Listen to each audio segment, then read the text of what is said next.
Now, I'm sure between Divergent and Nikita, you're staying real busy these days. I am. I mean, how crazy has this Comic-Con been for you? It's been, I would say 9 to 5, but if you have to double that, I think. Yeah, of course. Hours in the day. Yeah, it's a really good problem to have, huh? You know, being this busy, it's something like it really could be worse in every way. Yeah. But you know, it's interesting because I've been here with the show for a few years now, and every time I come, it's sort of like it's a feedback panel. It's sort of like this is what we liked or didn't, or you know, people give the.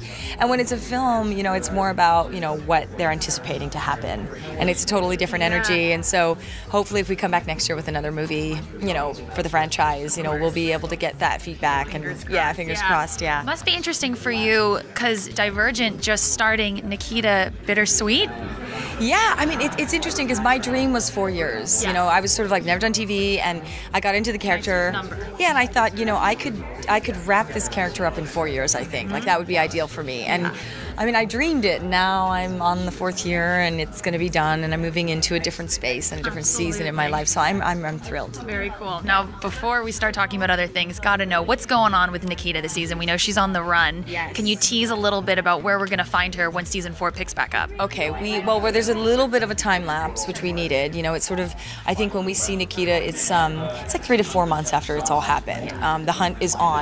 Massive, it's sort of like when you're watching CNN and it's the same story over and over. It's the same deal that's going on. So really, we, like Craig was saying on the panel, we really, instead of having to build to stuff, we're jumping right in because we have 6 episodes, and we're getting straight to the meat and potatoes of the information and the drama and all of that. So she right away is on this mission to clear her name, and she's been kind of taking stock for the past few months. And once she gets out there, the team picks her up because they're looking for her and they're worried and concerned. And so right away she sees Michael again, and it's like, well, I mean, not right away. It's been a few months, but there's so much unsaid, and that's going to be a kind of an awkward thing in the beginning. Of course. Now, I hear that the theme of season 4 is identity, kind of exploring, where was Nikita before Division and all of that. What are we going to see? Are we going to see like some flashback early moments and get some answers? Yeah, we're looking at that. And what's interesting is we wanted to get into that in other seasons, but TV, right? Things, they some animals morph into something and then they go where they go. But we always wanted to explore the idea of who Nikita's parents were.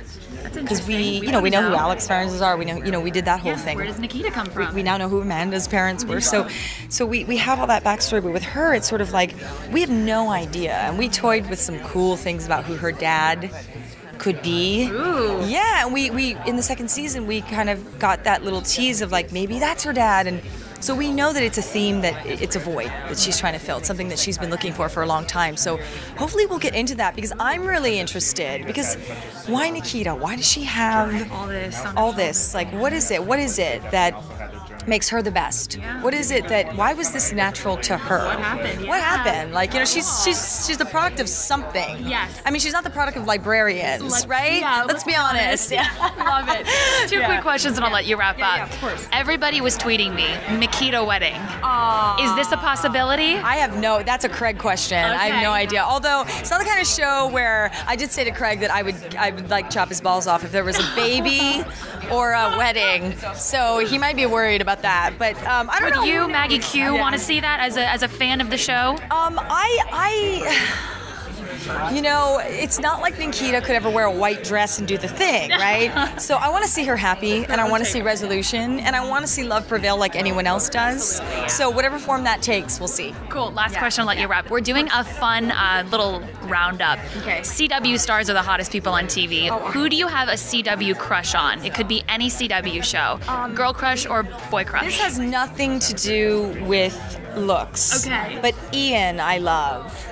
Summer Holder, is that how you say it? From Vampire Diaries? Because he has the best heart. He's very environmental. He's very, very environmental. He loves animals, and he's very aware, and he spends a lot of the time when he's not doing this, dedicating his time to that, and I respect that so much. I mean, he happens to be a beautiful man, but like a looking man, but really, to me, it's more about you who have you a mind are crush inside. on him. I do. I have an affair of the heart with him. There you go. Thank you so much. Thank Great you. speaking with Thank you. Thanks.